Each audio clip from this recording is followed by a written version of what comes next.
Hey everybody, this is Don from the KF Podcast, coming at you today with a quick review of DC Universe, the new streaming service just launched by Warner Brothers.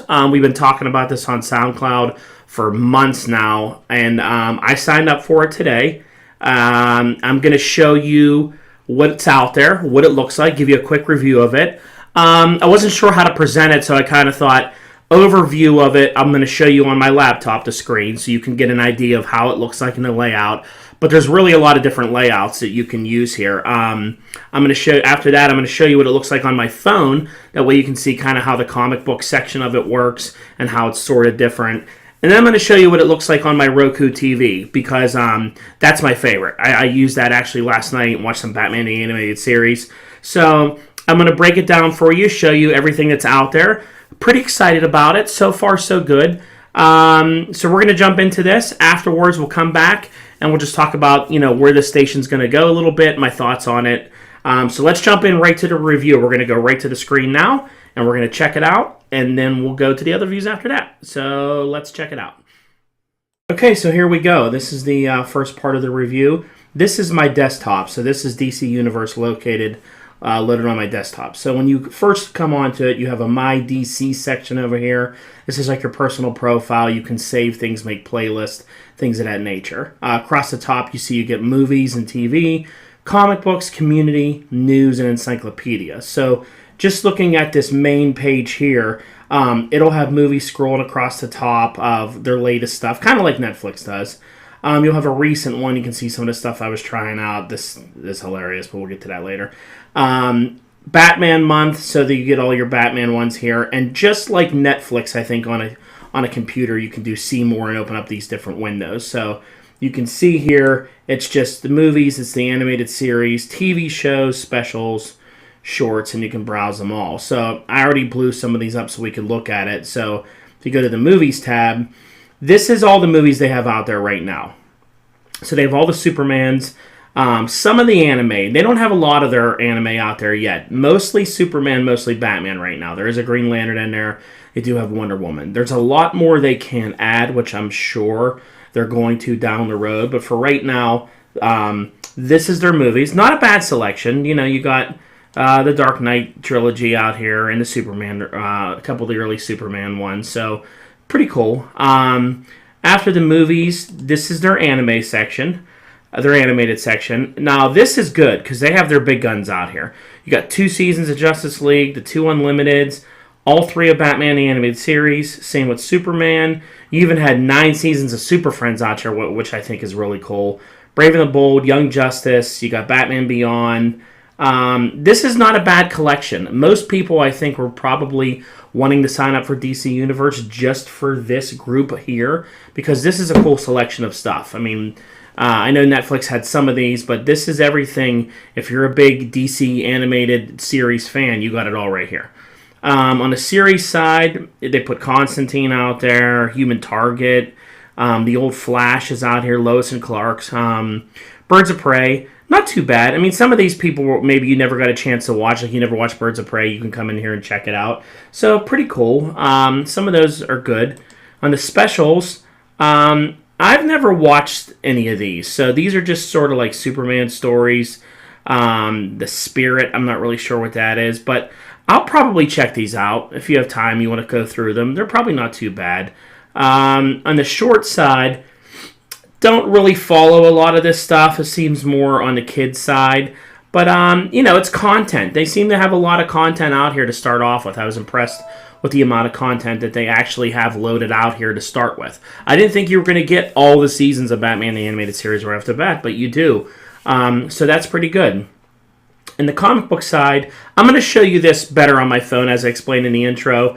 You can read it on here. It's a little difficult on the computer. It's probably built more for a tablet, I would imagine. But not bad what they have out here so far. I mean, they got the trending stuff. A lot of Batman because it's Batman month. So they have a lot of Batman stories, which isn't bad. But they got a lot of, like, origin stuff. You can read, like, Batman's origin, Superman's origin, a lot of, like, beginnings. some different stuff here with sidekicks. But like I noticed, like Action Comics, the first one is out here, so it's pretty cool. You can go back and read like Detective 27, a lot of these other cool books. So not bad, not bad. They could definitely expand this.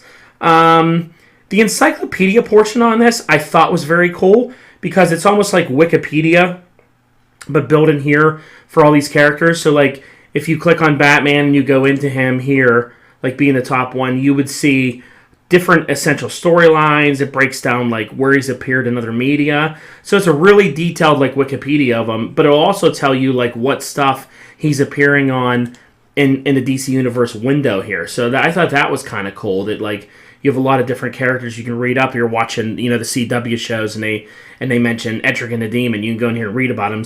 It'll show you what comics he's been in. So that's pretty cool, the way it's all connected. The community section I haven't dived in too much about. It's just been general discussion and people talking about like problems they were having or how to set it up or where to find different things. So I thought that was pretty useful to use. Again, on the MyDC side, it's just you just make, if you go into mine here, it just shows you the original your splash page. I didn't do anything in here yet. I just got set up for it. So I'm sure you could break that down and have playlists and your favorites and actually customize it pretty cool for yourself. They're trying to build a community out here just like anything else does. They want to have chat. They want to have things like that so you can go out here and talk about this stuff. But, so far, not too bad. A lot of more content than I expected. So this is just a quick little show to show you what it looks like here. Next, I'm going to pause, and then I'm going to show you what it looks like on a phone so you can see it better. And to wrap it up, I'll show you the Roku part 2. So stay tuned. We'll hop over to that now. Thanks. Okay, so now we have it up on my phone here. You can see the screen here. Again, it looks a lot the same as it does in a desktop. I really like the background. As you can see here, you have the Green Lantern planet and the Watchtower. It's pretty neat graphics. So it works about the same. Instead of across the top, you just have your options down here: home, movies, comic books on the side. Again, this is a handy tool in the encyclopedia if you come in here and you want to look up knowledge on stuff while you're watching your favorite show.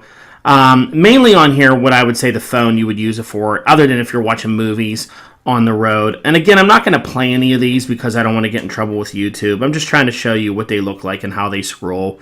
I really like the comic book section on here because what you actually do when you click on one of these books, for instance, like if we go in this Batman Eternal, you actually download it into the app and you can play it on the app. And when you're done with it, you just delete it.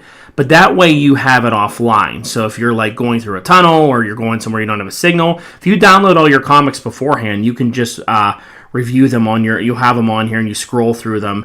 I don't want to open it again. I don't want to get in any trouble showing copywritten information here, but you can just scroll through and read on here, and it's a pretty easy viewer. Probably on an iPad it would work a lot better, but it's not bad. It really loads really fast. It's very clear. And they have a lot of different content on here as far as the comic books goes. I covered this in the other section, but I just wanted to show you what it looks like on my phone real quick. That way you can just get an idea, because most people are going to use this on their phones, on their desktops, and on the Roku. So we did that. Let's go over now and check it out on the Roku. So here we go on the Roku. As you can see, it just adds it as it downloaded real fast, your DC Universe button. Go into it. This is on my TV in my living room here.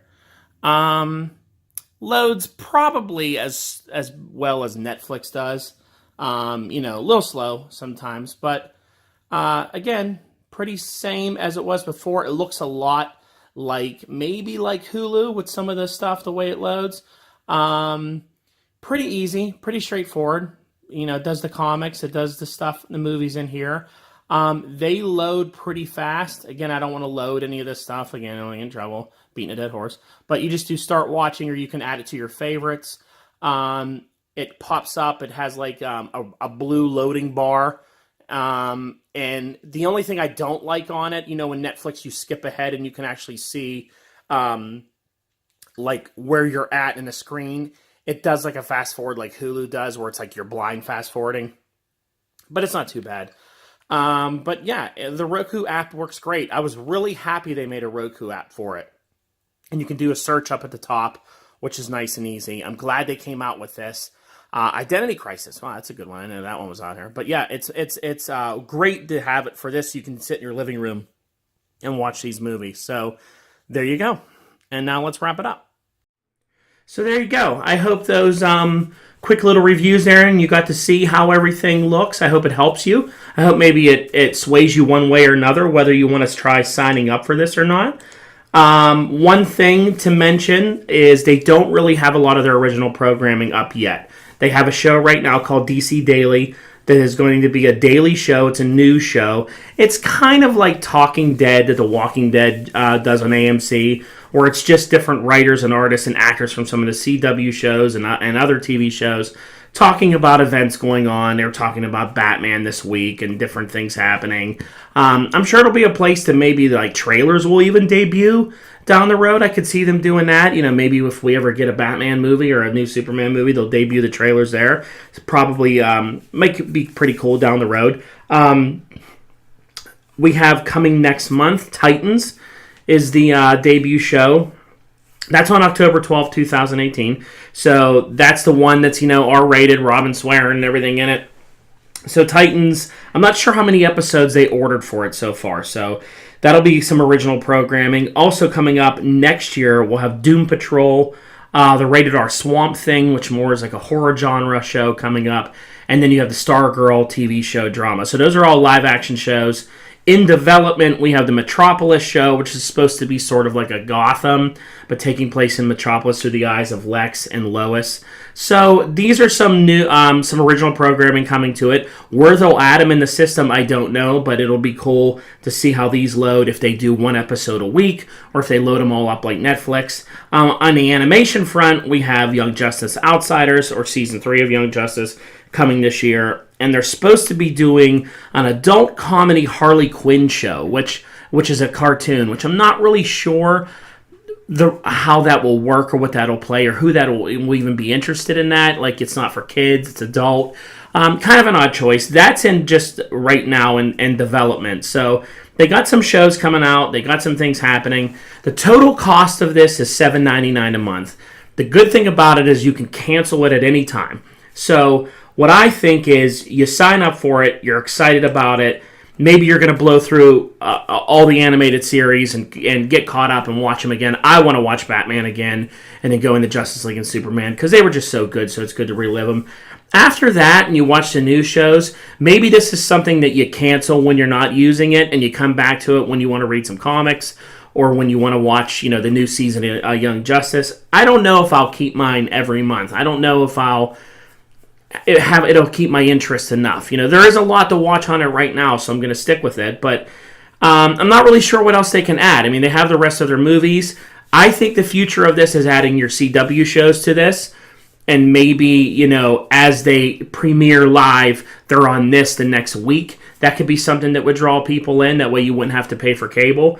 I don't know. And more original programming. But, it's a start. It's a good idea. And it's... like I said, if you're a fan of the animated series and all that right now it's a good time to get into it and buy it. You have a 7-day trial, which is nice. So they really did a good job on it. The layout and everything looks really good. Overall, I'm pretty pleased with it. And I'd like to see where it goes. If you'd like to leave your thoughts on it, please let me know in the comments. And I hope you enjoyed the video. Take care, and we'll talk to you later, probably this week on SoundCloud. Later.